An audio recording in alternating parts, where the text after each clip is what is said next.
much for having me. It's such a privilege for me to be with you guys. It is always a privilege to be with other parents, to be with fellow parents, because we are all in this together and walking through some very unknown, uncharted territory, raising children in a digital world. Because as I've heard said, for us as parents, we are what we call digital immigrants. And for our children, they're what we call digital natives. They were born here. They know the lay of the land. They know the language. They feel so comfortable in space. And for us as parents, we often feel like we're playing catch up. We're kind of trying to figure out, who are our children connecting with? How can we keep them safe? Am I being too strict? Am I not being strict enough? And it can be a very confusing place to raise children. So thank you for having me. Thank you for the privilege of speaking tonight. For those of you who don't know me already, my name is Christy Herselman, and I lead an organization called the Chat, which basically exists to help parents have healthy, open conversations about topics that are difficult for us. So I speak to parents and teens and tweens about sex, about social media, about gender, about pornography, and tonight's just about the social media space, because these are very, very important conversations for us to have as parents. And I will be speaking to some of your children next week, Monday, which I'm really, really excited about, because I honestly believe that in this space, the greatest defense that we have is our children themselves. As we equip them, as we encourage them, as we have open dialogue with them, and enable them to navigate this space with wisdom, with courage, and with kindness.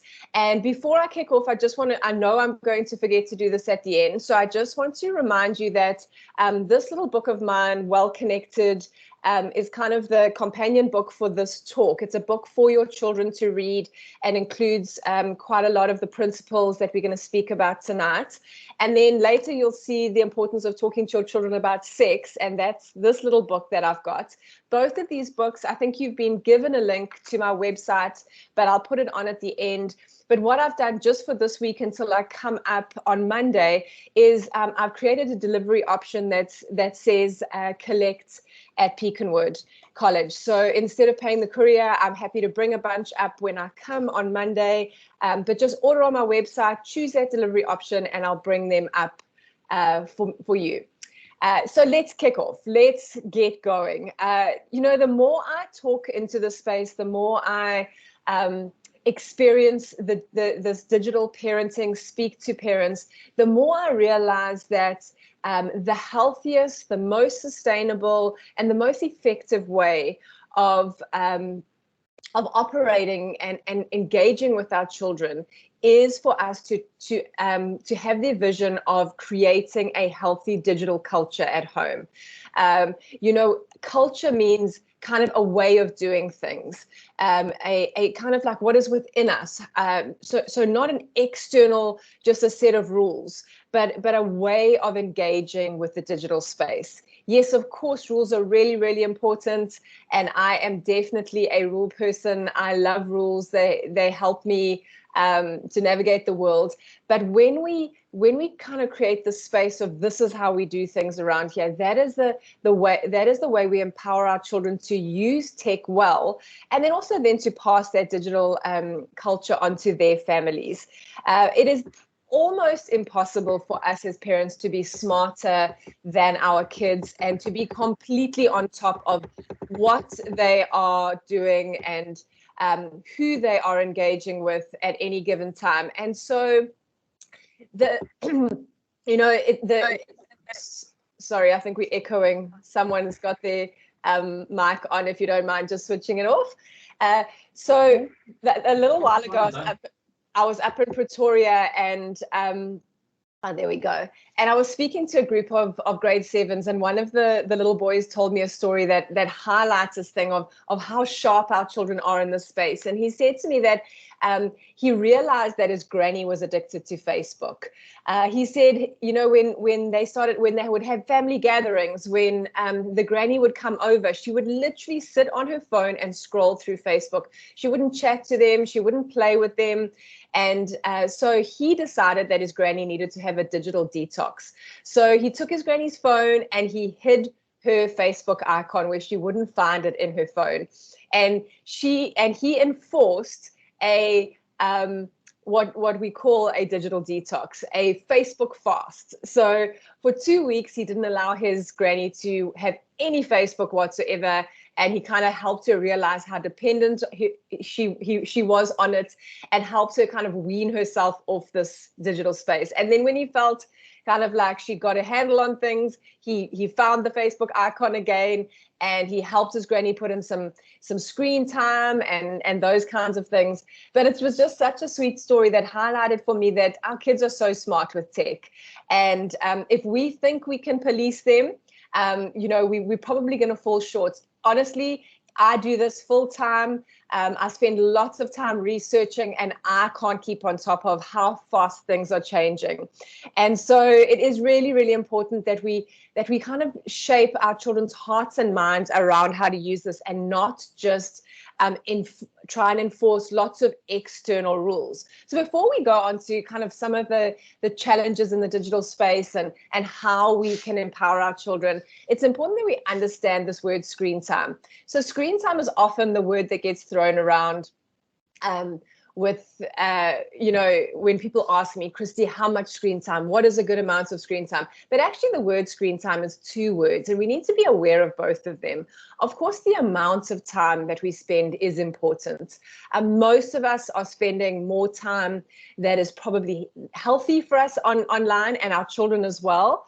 But at the same time, sometimes it's necessary. You know, sometimes our children are using their iPads for homework. They're staying connected with friends and family abroad.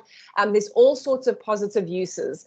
But just to give you an indication of how much time we are spending online, the average toddler spends about 1 to 2 hours a day online. And then from about the age of 3 to 7, it's about 4 hours, 3 to 4 hours a day online.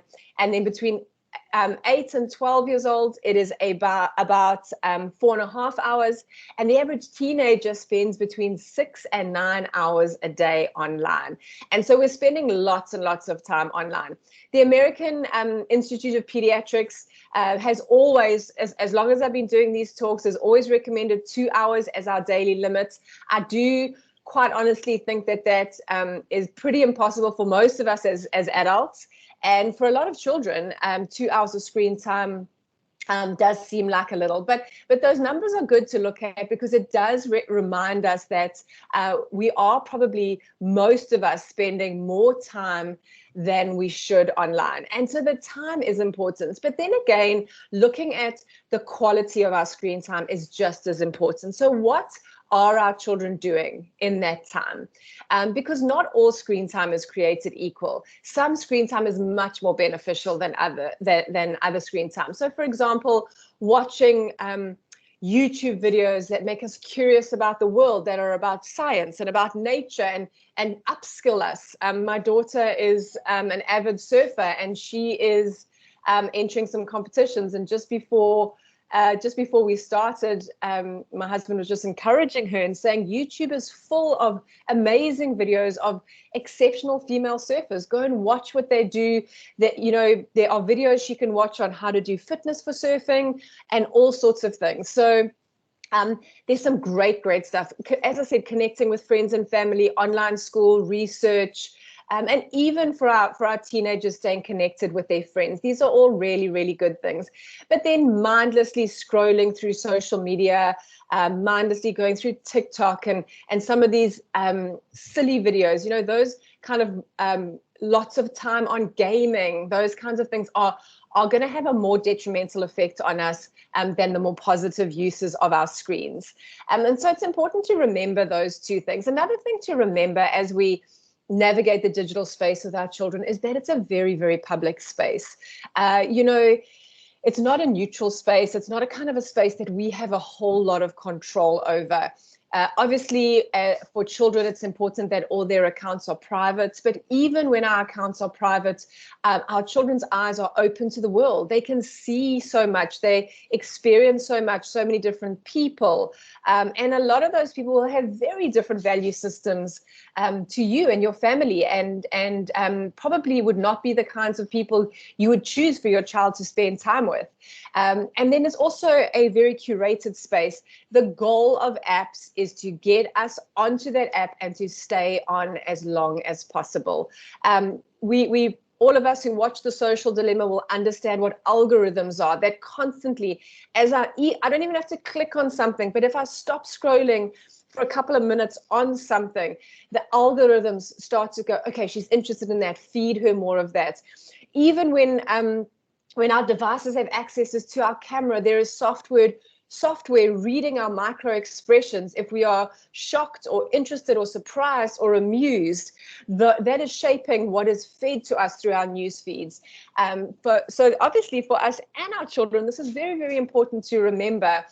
We might think we have control over our social media, but most of us have a problem navigating and being self-disciplined when there are these rushes of dopamine and feel-good hormones rushing into our brains because of these very clever algorithms.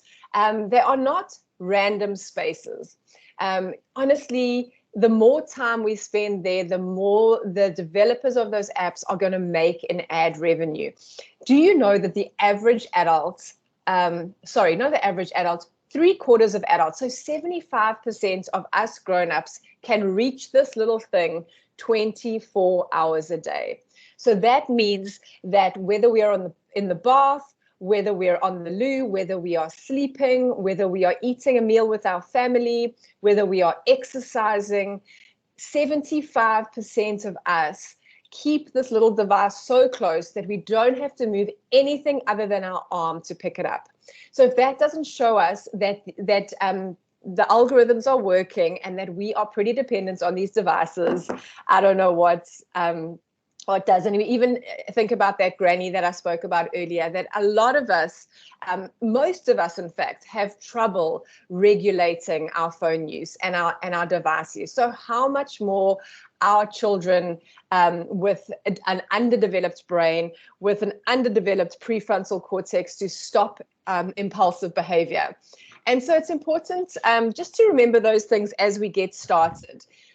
And then I want to spend a little bit of time just up front talking about some of the challenges. We will spend time in the latter part of the talk giving some very, very practical advice on how to navigate this and how to create that healthy digital culture at home. But I think it's important that we realize just what we're dealing with, because I feel that a lot of parents who are not taking social media seriously and not taking the online space as seriously as they should, most of them are unaware of how vast and how long-lasting the potential effect is on their children. So I just want to touch on a few of the problematic data that's coming out.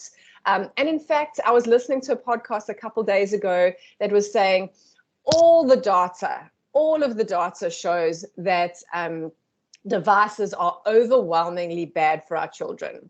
There is very little data saying that, there's actually no data saying that they are really, really good for our children.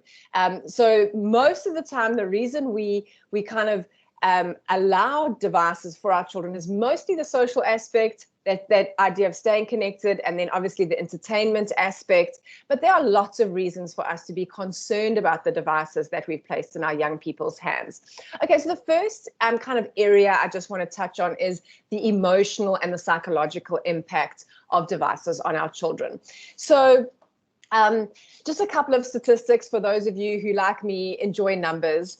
From 2010 to 2015, which was the first 10 years of the iPhone, the number of teens in the US who felt useless and joyless, which are symptoms of depression, rose by 33%. And teen suicide rose by 23%. Now, there are lots of reasons that contribute to this, but there is very little argument to the fact that the devices that we have given our children, these little phones, have contributed significantly to the deterioration of the mental health of young people. Another study that I read recently called How Young People Use Social Media to Manage Their Mental Health stated that symptoms of moderate to severe depression have nearly doubled amongst teens, from 13% of teenagers to 25% of teenagers, from 14 to 17. That's from 2018 to 2020. I know these children are a little bit younger, a little bit older than most of yours, but it's important to remember that what we're doing now is taking our children on a journey. What we start now has a trajectory and a destination. And most of the children who are the worst affected by social media and by devices are those who were allowed access to it when they were very young. And therefore have had long-term access, and also access when they were not yet emotionally mature enough to navigate that space well. So yeah, I speak to a lot of teenagers. I love teenagers. I love spending time with them, seeing how their minds work. And I had a teenager the other day at a talk I was doing say to me, and they all call me ma'am. She said, ma'am, you know what? I wish my parents had not given me a phone when I did. My parents gave me my first phone when I was 11, and she was 14 at the time of this conversation. And she says, I feel like I've seen everything. I feel like I've done everything, I've seen everything, and I've got nothing to look forward to. And I speak to many, many teenagers who say to me, I wish my parents had not given me access to social media when they did. Because often social media is given to our young people from about between the ages of 10 and 12, way, way too young to navigate the complexities of that space. But I'm going to get onto that a little bit later. I don't want to get ahead of myself. Now, of course, there are lots of contributors to anxiety, to stress, and these anxious and depressed feelings that our young people, so many of our young people, are suffering with at the moment. But there are a few things in the online space that can contribute to that. The first thing is FOMO. Ironically, we often will give devices to our children, whether it's iMessage on an iPad or TikTok or Instagram or Facebook, or not Facebook, that's for the grannies, but Instagram, TikTok, Snapchat. We will often give it to our children and our young people so that they feel connected to their friends and they don't feel left out.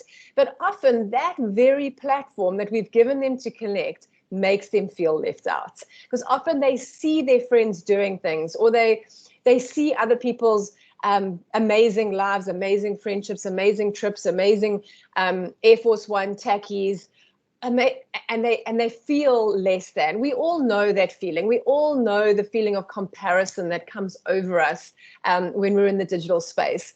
And so that happens to our children as well. They can feel very isolated. They can feel very alone.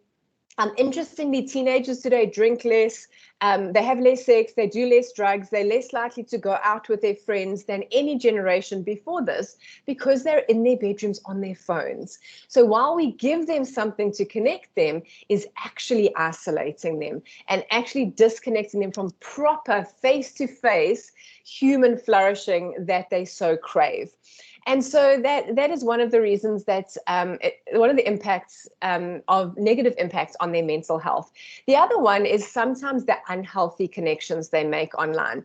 You know, sometimes as parents in the digital world, it can kind of feel like our children are growing up in another room with the door closed. We don't know who's in there. We don't know who they're talking to. And we don't even know how to open the door. A lot of parents would be completely at a loss of even how to work Snapchat or something like that.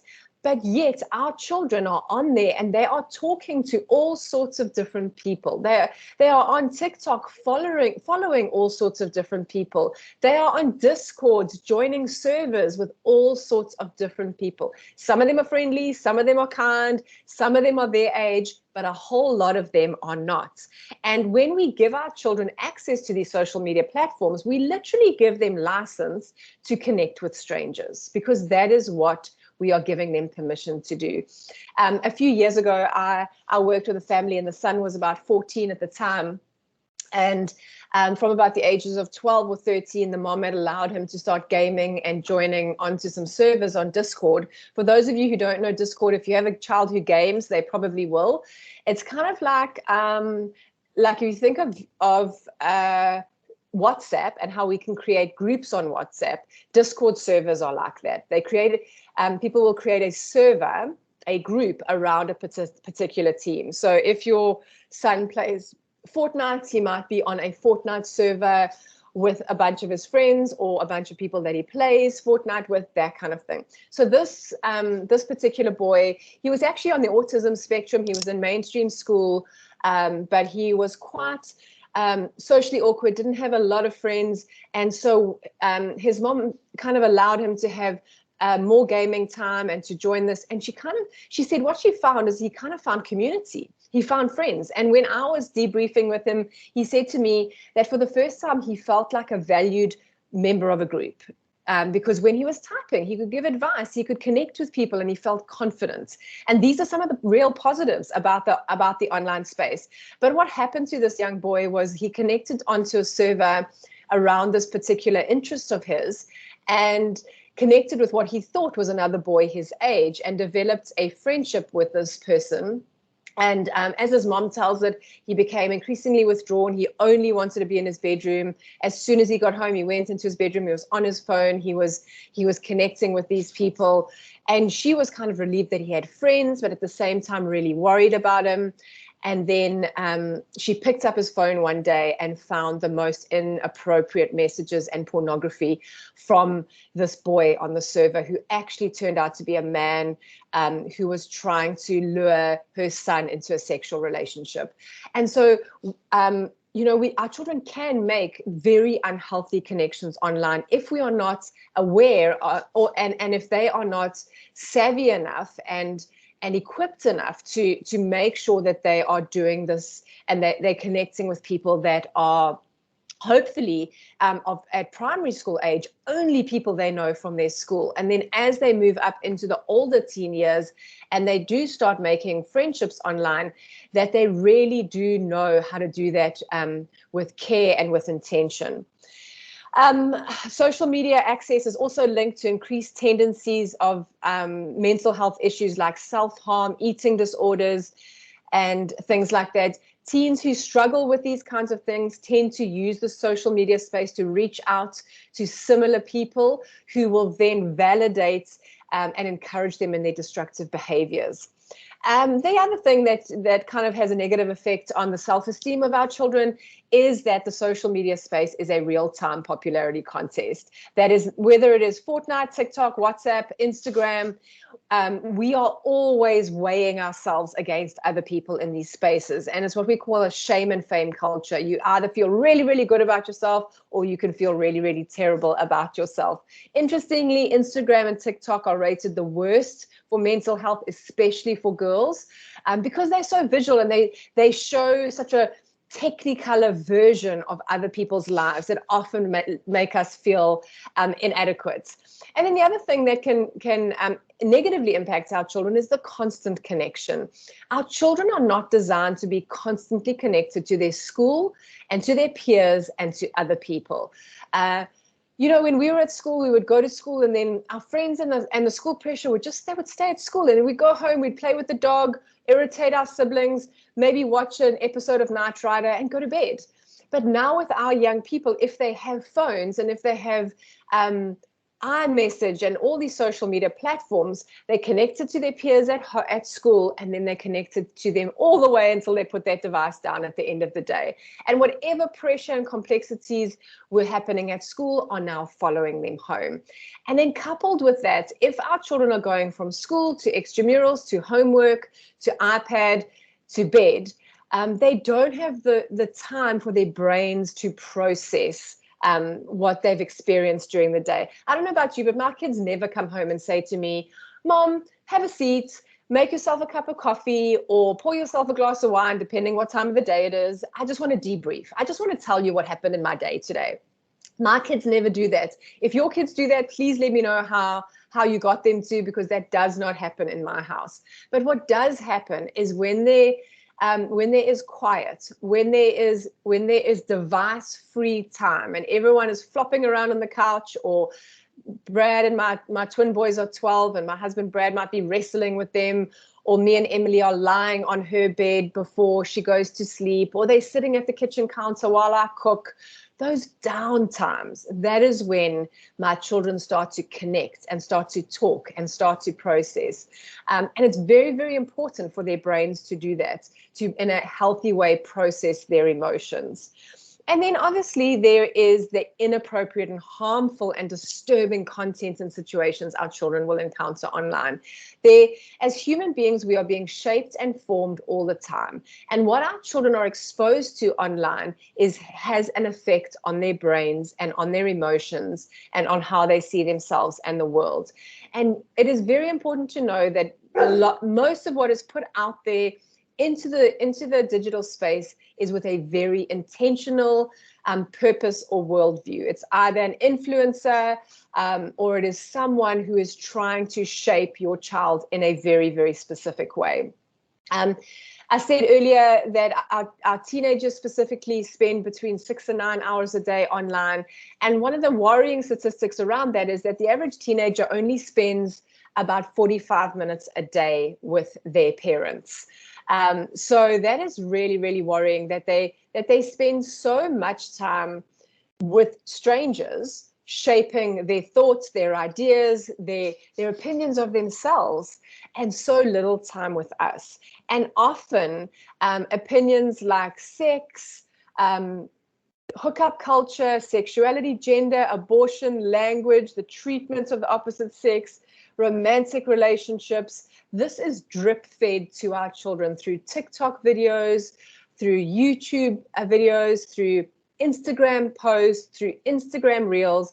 They are constantly absorbing this content, and it is shaping how they feel about the world and about themselves. There is no such thing as adult content and child content once our child has an internet browser. They have access to everything. An example of this is TikTok. TikTok is one of my least favorite apps right now. I just feel that that the benefits are this big, and the dangers and the grossness is like ginormous in this space. So I spend time, I have TikTok on my phone. My kids think it's hilarious because no one else in the house is allowed TikTok. My daughter's 14, almost 15, and my boys are 12, and none of them are ever having TikTok. I've told them, I said they're not going to waste any of their time on TikTok.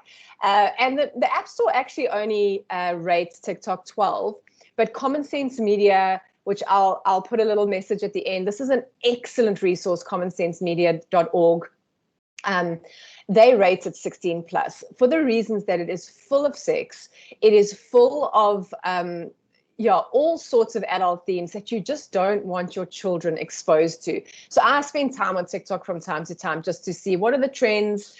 You might have heard the one at the moment is blowing on your thumb and making yourself pass out. There was a disrupting traffic one not so long ago, and there's another one, bring anything but your school bag to school. All sorts of silly challenges, but there's also a lot of stuff that I just wouldn't want my children to see. So I kind of made a note of 5 minutes on TikTok the other day. I don't follow anyone. I don't like or comment on anything. So I have a very generic TikTok feed. And this is what I came across in 5 minutes. I came across some cute videos, some animal videos, a few inspiring videos, a recipe or two, some crazy boy antics. And then I came across a video of a boy holding his girlfriend by the throat and strangling her while he kissed her. And they looked about 12. Then I saw a boy, a girl running her fingers up a boy's crotch. He had his pants on, but you could see everything. I saw a mom telling her daughter sexual riddles. I saw a girl threaten to punch another girl in the face for stealing her boyfriend. I saw girls in tiny little pairs of shorts in their bedrooms doing dances, very sexual dances in very little clothing, in their very private spaces. I saw men in low-cut pants with cut six-packs doing very sexual dances. I came across hashtags like skinny girl test, which is see how thin you are, see how tightly you can pull your belts. There are all sorts of very worrying things on these platforms. And when we allow our children's access, whether we do or not, that's completely up to us as parents, but we need to be aware that these things are coming in and they are shaping and they are forming and they are very much becoming a part of who our children are. Even WhatsApp can be very exhausting for our children. There's a lot happening, blue ticking, leaving groups, joining groups, all sorts of things. Even that can be, and often we start with WhatsApp. When I gave my child her first phone, we started with WhatsApp. But remember, the thing about WhatsApp is anyone can message you unless you block them, and anyone can send you anything. A link, a photograph. And so even those things can expose our children to inappropriate content. And I want to spend a little bit of time here just talking about pornography, because pornography is one of the things you absolutely fundamentally need to prepare your child for. It is something they're going to come across. The average age a South African child in South Africa sees porn for the first time is 11 years old, and it's dropping. It's probably 10 by now. This was quite old research. By the age of 16, 90% of children have seen pornography. Most children are learning about sex from pornography because their parents don't talk to them about it. But what they are seeing is very, very disturbing. Sometimes, again, when people talk to me about porn and they say, oh, boys will be boys, or, I saw it when I was a teenager, I don't think they realize what is out there. And I'm not telling you to go and have a look. Please don't. But I just want to assure you that the pornography that your children are going to stumble upon or seek out is not healthy. It is not intimate. It is not beautiful. It is not consensual. It is not what is found in a normal, healthy relationship. About 85% of pornography is violent in nature. I heard one speaker say, porn hates women, because it portrays men violating women and shows women enjoying that violation. It is violent, it is demeaning, and it is disturbing. And what is the impact of that on our children? Well, very, very disturbing. Porn is sex supercharged. The size of women's breasts is supercharged. The size of men is supercharged. Everything is supercharged, technicolor, and extreme. As I said, it is often excessive. What is depicted is unnatural, immoral, dangerous, and often criminal. And this is shocking for anyone, especially for children. It can actually be traumatizing and overwhelming. And that trauma can actually last into adulthood. But at the same time, and this is the tricky bit, at the same time, the human body is wired for sexual connection. We are sexual beings. And so while your child is sitting there completely shocked and horrified, there is a part of them that will respond to the pornography, because that is how our bodies are wired. And so what their minds tell them is wrong, is dangerous, their body may respond to subconsciously as dopamine is released into their brain. And this can bring incredible amounts of shame and confusion. And this is what makes children share pornography with other children. And it's also what makes them watch it again, because part of them actually enjoy the experience. And then obviously the logical part of them is horrified. And so there is this vicious cycle of shame and confusion and attraction that happens in children often who are exposed to pornography. And then if children and teenagers are repeatedly exposed to pornography, it can train their brains to believe that what they see is what sex should be. And so what happens is it shapes the neural pathways in their brain and wires their brains to be aroused by this extreme form of sexuality, which can have terrible effects into adulthood, because it means that normal, healthy, loving sex will become bland compared to this. And it can also lead to pornography addictions. Most pornography addictions will start in childhood. And so it's very, very important that we understand that that our children, that pornography is something they're going to be exposed to, and it can have multiple and long-lasting effects on our children. And so when our children are online, their eyes and their hearts are wide open to a whole lot of content. And then, of course, there's the social aspect of the social impact of these devices on our children. On one hand, it's lovely to keep in touch, and on the other hand, it can be completely confusing and overwhelming for our children. And there's something that the only word I have for it is what I call online schizophrenia. And this is the idea that children often act one way face to face and then act completely different online. We have children who are really nice face to face, bullying online. We have quiet, conservative, what is the word? I've forgotten the word. Children who are very reserved, being flirty, being completely different people online. And sometimes the screen that separates us from other people can cause us to do and say things that that are not in line with our character, not in line with our values, but somehow we become these different people. And the study I mentioned earlier, teens also repeated an increase in things like body shaming, racism, and homophobia in the online space. We often find children who don't swear face-to-face, swearing online, swearing in gaming. I often hear parents saying, my son would never do that, or that's not my child. And then they pick up the phone and they are horrified by what they see. And so while social media can absolutely be used for deepening and strengthening connections, it cannot be the basis of their relationships. Relationships need to be based and grounded in face-to-face connections. Obviously, when our children are spending lots of time in their bedrooms on their devices, they are not spending time face-to-face with us and with other people. This robs them of opportunities to develop social skills, to develop the art of conversations. I'm currently developing a curriculum with a group of 14 and 15-year-old boys, and I've realized the need for a lesson on how to make conversations, because they just don't know how to do it, because since they were 12, they've been having most of their big conversations online. They've been asking girls out online. They've been breaking up with them online. They've been doing all these big moments online, so they have no idea how to navigate an awkward silence, how to break bad news, or any of those things. And so it is really important that they are given those opportunities to develop those social skills. Interestingly, a teenage boy told me the other day that his dad is a psychologist, and a lot of the teens he sees will wear their earphones and their earpods even when they're not listening to music, because it means that people won't talk to them and won't approach them, because they get nervous about social interaction. And then the last one, just before we go on to how to develop this digital culture, is our physical. It's how these devices affect our bodies and our brains. Like I said, they wire our brains in specific ways.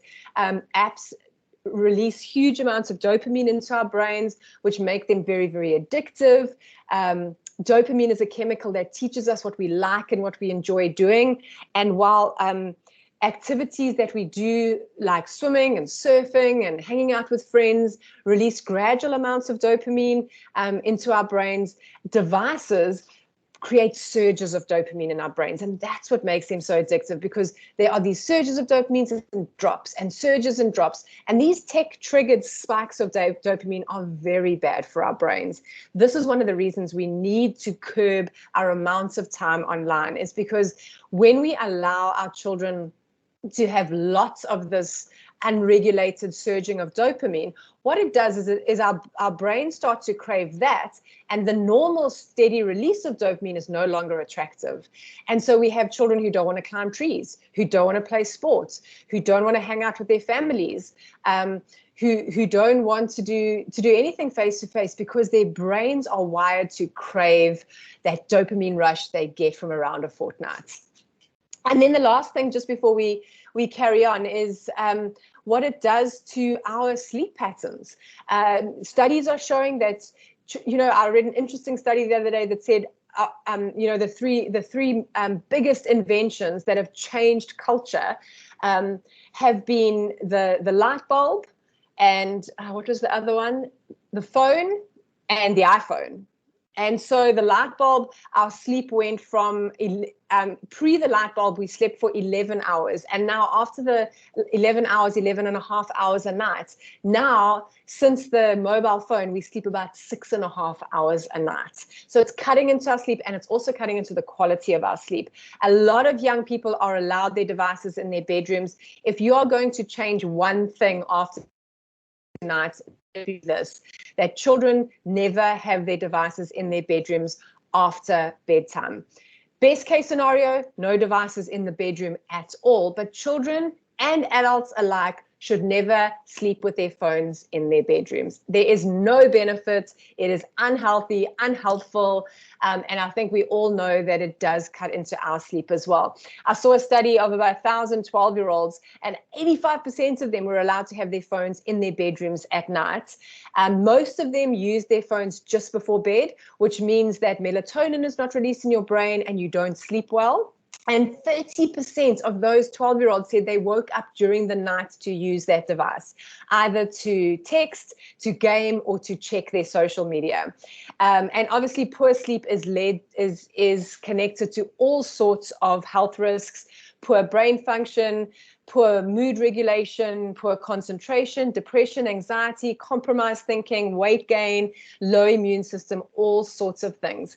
And these little devices are often affecting our sleep in very, very negative ways. Okay, so lots of challenges for our little people and for us, I think.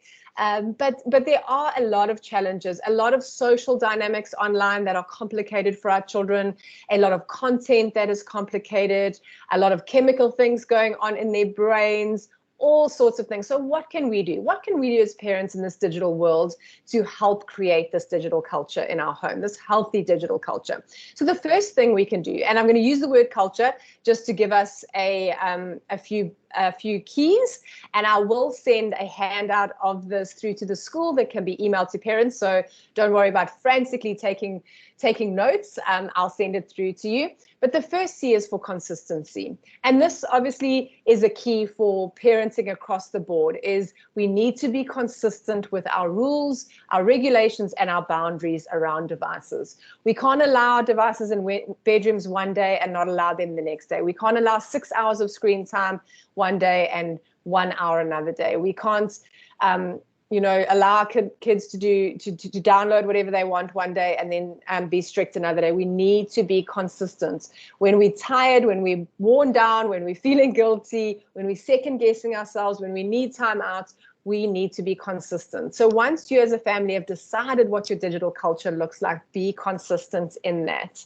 The second thing is you for understanding. We need to understand the digital space in which our children find ourselves. We need to get inside that room. We need to understand what our children are feeling. What are they thinking? What are they experiencing?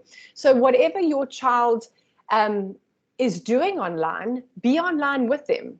And tonight, this talk is focused as to parents of younger children, primary school age children.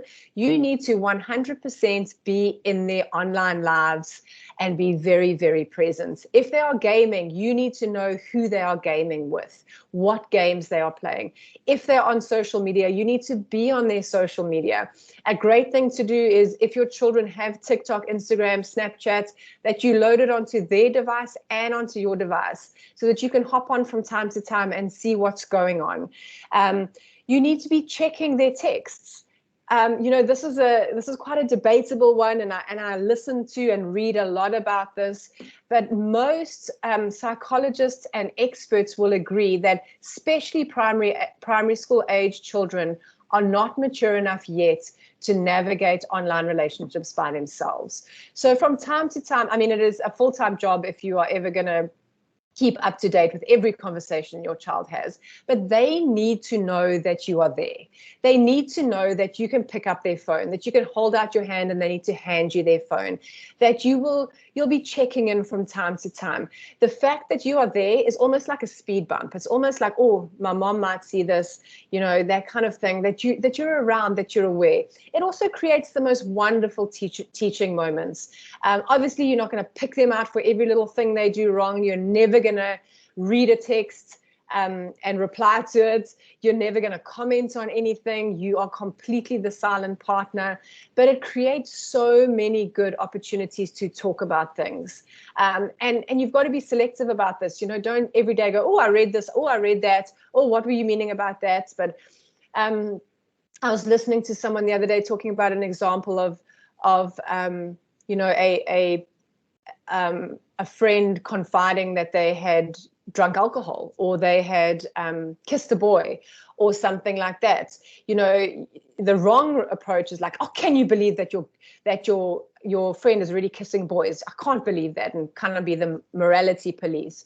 But it opens up a conversation about kissing, about attraction, about dating. What does your child think? What do they, you know, what do they think about this? Bad language, swearing. You're going to come across lots of swearing, conversations about that. It really does open up conversations. And it's important that our children know that we are paying attention. Like I said, commonsensemedia.com. Find out about the apps your children are using. commonsensemedia.org. They have reviews on every single tech thing out there. Go and have a look, see what parents say, see what children say, and just make good decisions. Understand the age restrictions. Look at the age restrictions of the games your children are playing, the apps your children are using, and look at the App Store age restriction, and look at the Common Sense Media app age restriction, and use them as guides in deciding whether your children should have access to these things or not. And then the L is for lead. We need to absolutely be the parents. It doesn't matter that they're the digital natives and we're the digital immigrants. We are still entrusted with the lives of these precious, precious children. We cannot follow popular culture. We cannot do what all our friends are doing. We need to be very intentional about getting accurate information and leading our children in this space. We need to be the one setting the boundaries. We need to be the one, when we hand them those devices, setting up the restrictions. You know, stick to them, have consequences for not sticking to them. You know, for example, you might say when you give your child a phone, you are to be nothing less than the most polite, kind, upstanding citizen that ever was when you are using this device. And then you come across a conversation where your child is being a mean gossip about another girl. You can say to her, this was our agreement. You said you were going to be kind. You were going to be respectful. You are not doing that. I'm going to take your phone away for a little while, and then we're going to try this again. We need to lead in this. Like I said, do not allow your children to download any apps without your permission. Know what they're downloading. Know what you are giving them access to before they do. Set up the apps with your child. On my website, I have some talks on TikTok, Instagram, Snapchat, and WhatsApp, helping parents set up these spaces, what to be aware of, what can go wrong. But be aware, do these things with your children. Have control over all apps and passwords. As the parents, you are responsible for any stupid stuff your child does in the digital space. So you better know where they are. You better have the app, the passwords, and you better know, where they're engaging. Set age restrictions and screen times. So it's very, very easy to do this. You can just Google it for your specific device. You can set it up with a password that age restricted stuff is not allowed to be downloaded. You can set time limits if you want to. And then another thing as parents is it is our responsibility to know where those devices are at any time. And this is easier with iPads than it is with phones. With iPads, it's much easier to say, okay, you can go and watch something on your iPad or play a game and take it back. But when we hand over a phone, it is a bit of a Pandora's box, and it becomes very, very complicated. I'm navigating this now with my daughter. She got her first phone in high school, and she got WhatsApp for the first little while, and then she got Instagram halfway through grade 8, and then halfway through grade 9, I allowed her to get Snapchat. But it is a lot harder when it's a phone that's in your pocket or in your bag, can I just check this? Can I just phone this one? No, I'm just doing this. I'm just doing that. It's really, really hard. But as parents, we need to keep track of where those devices are. In our house, we have a charging station. It is in our kitchen. It is on the kitchen counter. I have these little shelves, and all of the children's iPads and my daughter's phone and my phone and my husband's phone, they all live there and charge there. Nothing is charged in bedrooms ever. I really, really discourage you from allowing devices to get charged in bedrooms. It's just a recipe for something to go wrong. You know, even for us, keep your devices out of your bedroom. It'll be way better for your sex life, way better for your relationship, way better for your sleep, way better for a whole lot of things. Get one of these old school things called a watch to wake you up in the morning. But definitely keep track of where those devices are. The children in your home should only be using the devices when they have got permission from you. Keep your child's world the right size. Put on the brakes. Slow down. You know, Steve Jobs, who invented the iPhone, only gave his child one when he was 15. Why are we giving 10-year-olds iPhones? He invented it. He knows how to use it. Slow down. And if we can slow down as a group of friends, even better, because then your child is not the only one without a phone. And even if you do decide to give your child a phone, be very careful what you give them access to. Be careful what is enabled on that device. Create opportunities as parents for lots of face-to-face time with your children. Encourage your children to take part in sports, in youth groups, to get out the house and go and do things. I know it's much easier logistically to have your kid in his bedroom on his iPad, but it is so much better for him if you pack him in the car on a Friday night, take him to a youth group, and then wake yourself up later that night to go and fetch him and bring him home, or whatever, a sports group. Get our children face-to-face with other humans. Be aware of addictive behavior. This is very, very important. Be aware of when your child just likes his device or likes his game to he's becoming very dependent on it. A little while ago, I had a friend come over for dinner. Sorry, not for dinner, for coffee. And she brought her 3 boys with her, and they were 8, 9, and 11 at the time. My boys were about, I think, 10. And I literally, if it wasn't dark right now, as I look out my front door of my house, the ocean is right there. I live in a little town called Umdloti. And the boys got out the car. And I tell you that because my house is quite fun. I have big trees, I have the beach, I have every single type of sports equipment because my boys love sports. But these 3 boys got out the car, they ambled around the garden, half climbed the tree, and then they got back in the car. Within about 10 or 15 minutes, they were back in the car. And I said to my friend, what's up with your boys? Why don't they want to play? And she says, it's Saturday. It's the day that they're allowed to play Fortnite. They're waiting to go home. That is a red flag of addictive behavior when your child is no longer wanting to engage with human beings and with people and only wants to engage with the device. That is when we need to intervene. And remind them as their parents that the same rules that apply to their behavior, offline apply online. So balance, kindness, respect, safety, values, all of those things. Okay, and then the next letter is T for talk. It is very, very important that we make time for conversations about devices. As I said, what we deposit into the hearts of our children is our greatest weapon, that we talk about these things, that it's not just about us policing them all the time, that we talk about lots of important things, not just the devices themselves, but also the content that they're going to come across, friends, stuff that they see on the different platforms. Talk about some of the things that people are posting, some of the pictures that girls are putting out there or guys are putting out there, some of the TikToks that may be inappropriate. Talk about the content, stimulate conversations, stimulate critical thinking in your child through these conversations. Talk about the big issues that are out there. I can tell you right now that one of the big issues right now out there is gender. Another one is sex. And pornography. Those are some of the big things that they're going to encounter online. And so you need to talk to them about these things before they encounter them online. There's something called the law of first mention, which basically means that the first time we encounter something becomes our grid. And so we want our children's grid around these big, important topics to come from us, to be rooted in our values, to be healthy and to be balanced. So before your child has any access to a device, you need to talk to them about sex. Remember I spoke to you about this little book that I wrote, The Chat Birds, Bees and Destinies? This is a book to teach your child about sex. As I said, they are going to encounter sex online. So please make sure that they understand a beautiful, healthy version of sex before they come across the distorted one online.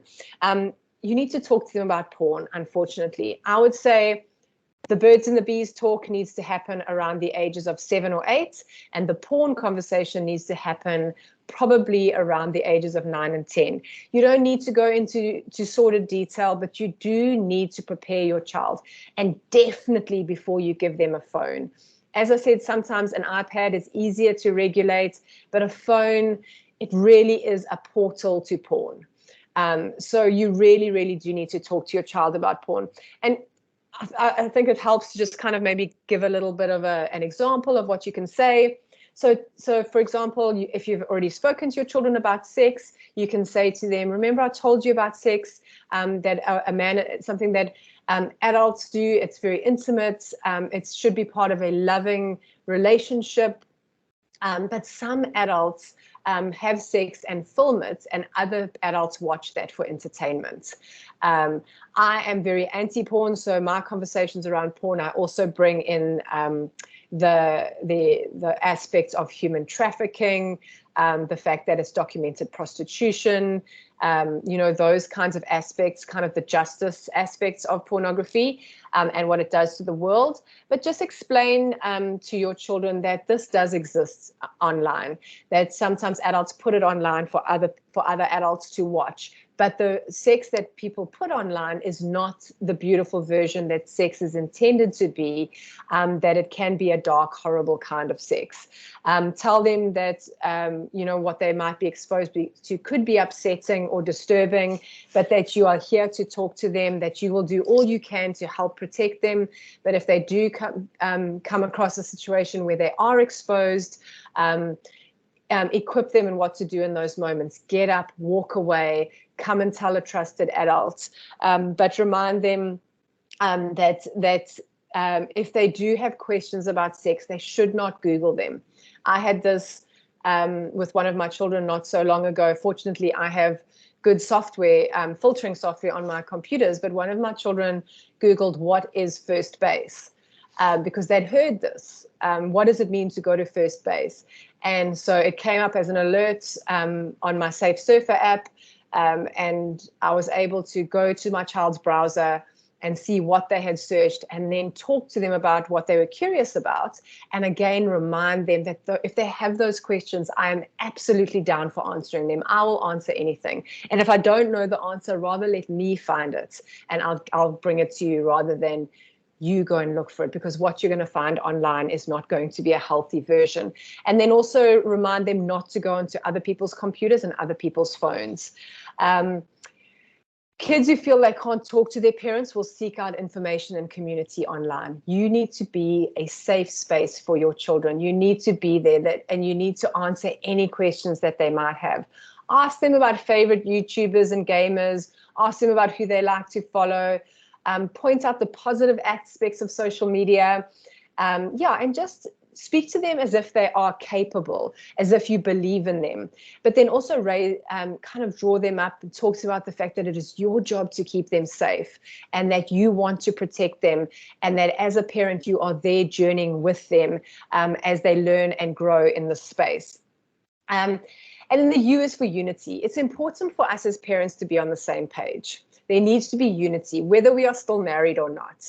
So married parents, you and your husband, if the ladies are online, but husband and wife, you need to be on the same page. Parents, you cannot allow something that you have agreed is not allowed.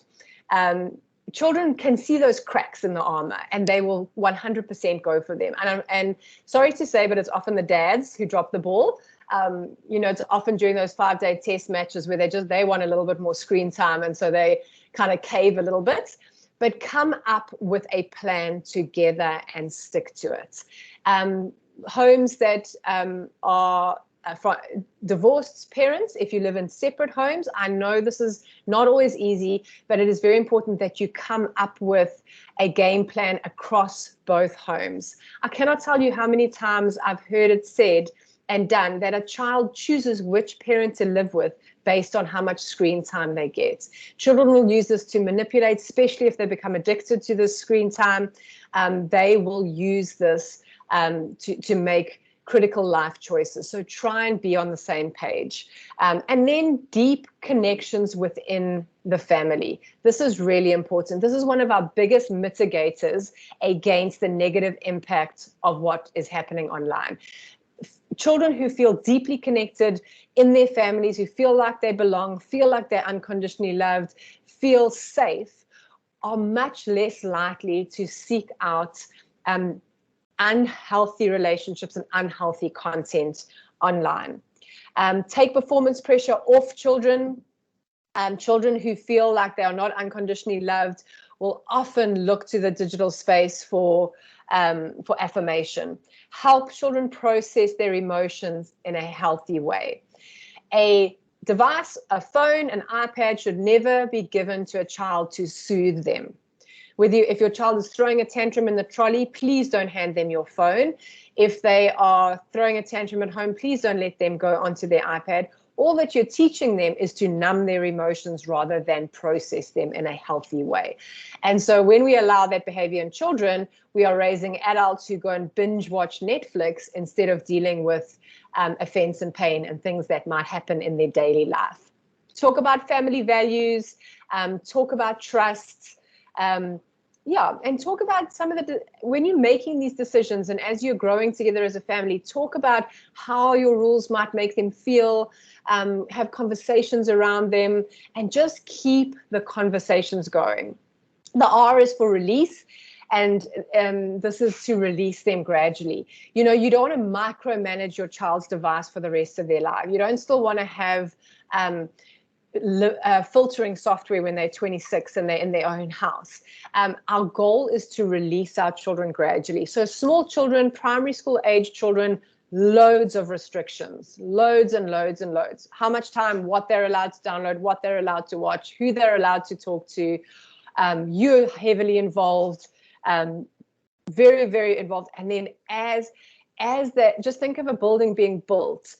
As the building becomes strong, the foundations are set, the scaffolding gets taken away until that building can stand alone. So that is our goal, to gradually take things away. So right now, my daughter's Instagram is on my phone and on her phone. But there's coming a day, probably in the next few months, that I'm going to take her Instagram off my phone. And I will probably still from time to time pick up her phone and check her Instagram, but I'm not going to monitor it as closely as I have been. I do find 14 and 15 to be very volatile ages, and so I do think it's good to stick close during those ages, but give them increased amounts of freedom in that space and then gradually release. And then when you do start giving your child social media, like I said, hold off for as long as you can. I don't think children in primary school need social media. I think the problems are way more than the benefits. I think smaller children thrive in a small world. I think high school is a good opportunity for a phone and for social media. I discourage phones as gifts because I believe a phone and an iPad is a tool that we allow our children to use as a privilege. And as long as they are showing the respect, the trust, and the maturity to continue using that device, they continue to use it. But if they don't, it is a device that can be taken, when it is a gift, it becomes a little bit more problematic. But again, that's up to you. It is a nice, easy kill two birds with one stone. When you turn 13, you get your phone and you get a birthday present at the same time. But when you do decide to give social media, and I think 13 is a good minimum age for social media, start with one at a time. Don't give them all different kinds of social media all at once. Give them one, stay connected, train them, teach them, see how they're doing, that kind of thing. As I said, start by being very involved, set it up, do the privacy stuff together, teach them about location, all of those things, check in, and then gradually you release them into that space, giving them increased freedom as they show more and more maturity and trustworthiness. And then the E is, and I have two things for the E, and I'm coming into land with this. Number one is when you give a device to a child, or even now, if your child has had a device for a while, establish the ground rules. Be clear. Say these are what the rules are. Sit down as a family and decide what they are. You can come up with a little contract. Some people use contracts. Some people just have a set of agreed principles. Whatever you decide as a family, with you leading the conversation and establishing it, establish those things clearly. Things like how much time. And 2 hours a day, I think, for children is plenty of screen time. Actually, during the week, probably 30 minutes. I don't know about your children. My children are very busy. They have lots of sport. They have lots of things on, and I want time with them. So how much time?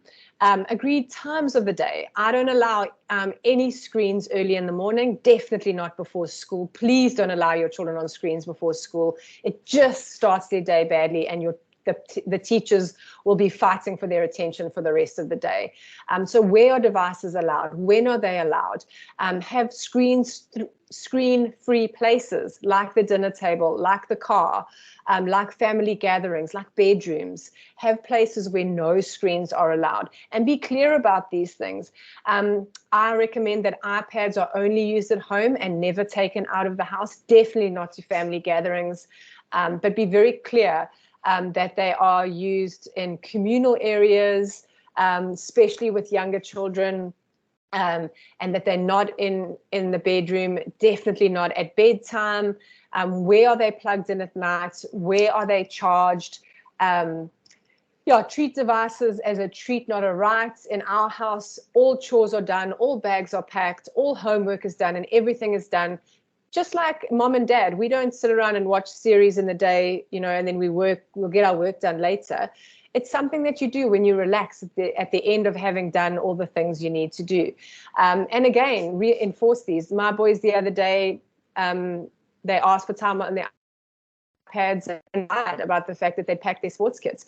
And so the devices got taken away for a week because they were showing an unhealthy dependency that actually made them lie to get access to it. And that's a red flag in my family. So, and then also establish how they interact in that space.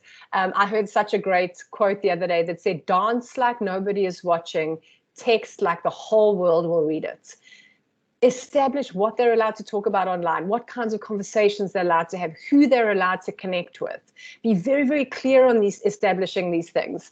And we have a no deleting policy. That's also something I encourage. Obviously, they can delete, but encourage them not to, and talk about the why, and encourage them also to ask for help when they need it.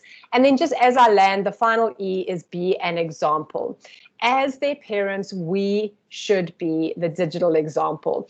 I'm sure every time I give this talk, I think about my own digital life, and it's probably good that I do it so often because it makes me very often look at my digital life and what I need to change, what I need to improve. But credibility is everything. We need to model healthy device use and digital citizenship for our children. Are we digitally distracted? Are our children fighting for our attention? Are they seeing the top of our head as we text? Or are they seeing our faces? Am I using technology in a healthy way? Do I have healthy boundaries? How am I speaking online? How am I engaging with people? Is it appropriate? Is it respectful? We can't expect our children to stay porn-free if we are not porn-free. And porn has no benefits. And it's got no benefits for our children. So these are things that we need to think about in our own lives in order to pass a healthy legacy onto our children. Do regular audits of your social media use, of our screen time. And then just in closing, I just really encourage you, as you go through these times with your child, that you journey with them, that you keep going. Have grace for yourself, have grace for your family, put in all of these things, have these conversations, but everyone's going to make mistakes. Everyone's going to do things maybe not in the way that we'd hope they would. But go back to the vision, go back to the why, go back to the digital culture. Learn from your mistakes. Beware of the drift. The drift is when we kind of start out well and then it slowly goes downhill and we find ourselves in muddy waters. So then we sometimes have to do that social media audit, look at how we're doing things and realign ourselves. If your child already has every single app, every single form of social media and game, you have no idea what your child's got, they've had a phone for a long time, and you getting involved now is going to cause serious drama with your child. What should you do then? Well, my encouragement would be go to your child and discuss what you've heard tonight. Discuss some of the things that have stuck out to you and say to your child, I realize that I've dropped the ball. I realize that I may have put you in danger. I may have exposed you to things that you shouldn't have been exposed to. So I need to put some stuff in place to keep you safer. And then decide what are some of the things and some of the changes that you are going to make. And then evolve with your child. How much screen time, your parental involvement, all of those things, how often you check their phone, whether you check their phone, let all of these things evolve as your children grow into teenagers and older teenagers. But yeah, I just encourage you, put on the brakes with younger kids, don't follow popular culture. It's really great to get a group of friends together who have similar values, but ultimately decide what is good for your family. So I'm going to stop there. If I'm very happy to answer any questions, if anyone wants to ask the question on the chat or ask it in person, I'm happy to try and answer any questions. In the meantime, I'm just going to put the websites up so that they are there. That is the website, that is my website, where you'll find the other recordings of talks, and also if you'd like to order books for me to bring up with me on Monday. And then the other one is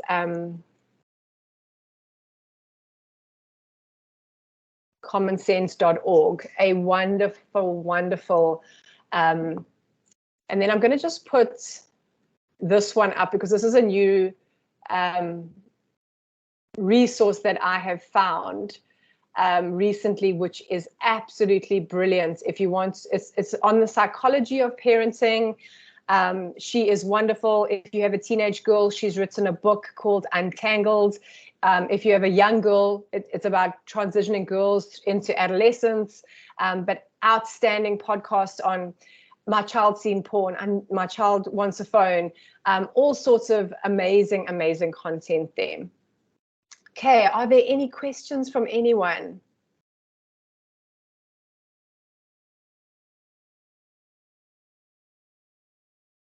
Don't be shy, or comments, or any helpful tips that you've put in to practice in your own home. Those are also so great to hear.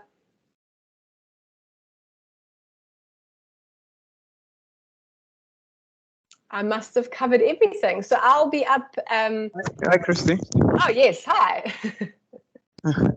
No, thank you very much for the presentation. I think it was an eye opener. At least I know that what I'm doing is correct. I've created a family link on Google, which makes me to be able to track my kids, see what they are busy with, where do they spend time a lot, which apps they spend time a lot on. And I'm able, what I do as well is that if they go above 3 hours, then I cut it to 1 hour. Okay. Those are just the disciplines, just to make sure that at least they know that weekends is not more than 3 hours. During the week is actually 2 hours, and their phones can only open at 9 in the morning when everything else has been done in the house. So yeah, some of the things that you covered at least made me to be in comfort that what I'm doing is quite correct. Excellent. Okay. That is Thanks so very much. good. That's Yeah. wonderful.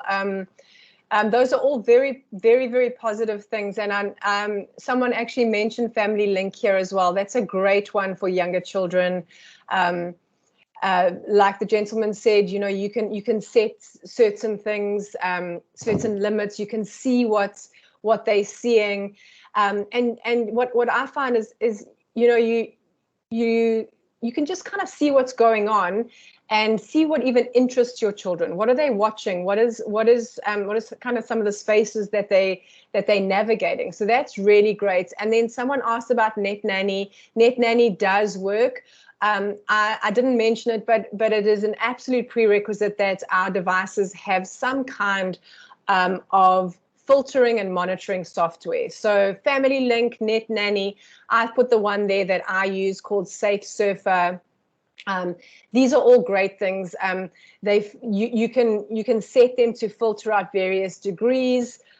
So on my son's devices, they can't get onto any kind of social media.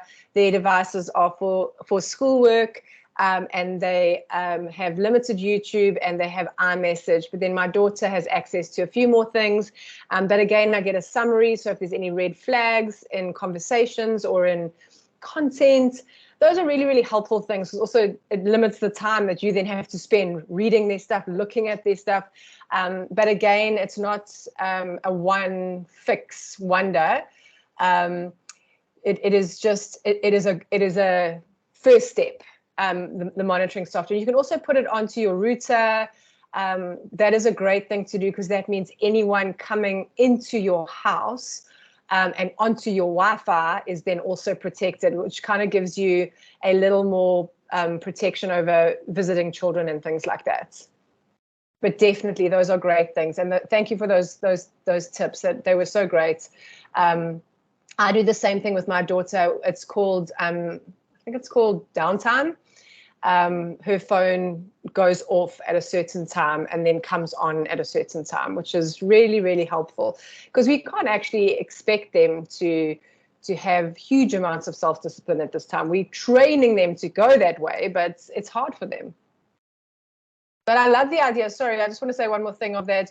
Okay, this is how much time you're allowed, and then perhaps it doesn't cut off after that time, but if you choose to go over that time, there's going to be a penalty. I love that. I think that's a great idea.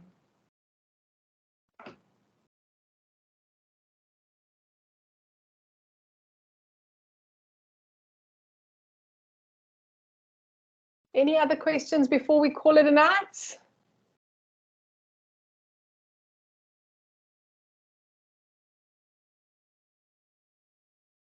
Okay, thank you so much, Katie. I think let's say goodnight for now. If anyone has any questions or wants to get in touch with me, please do so via my website. And I will also just quickly put my social media handle here. I'm on Instagram and Facebook, and I love sharing just resources that I find with fellow parents. So thanks so much for having me. Thanks for joining me, giving up a weekday night to be with me, and I hope it was helpful, and I will see you guys on Monday. Thank you very much, Christy. Pleasure. Have a good evening. Bye.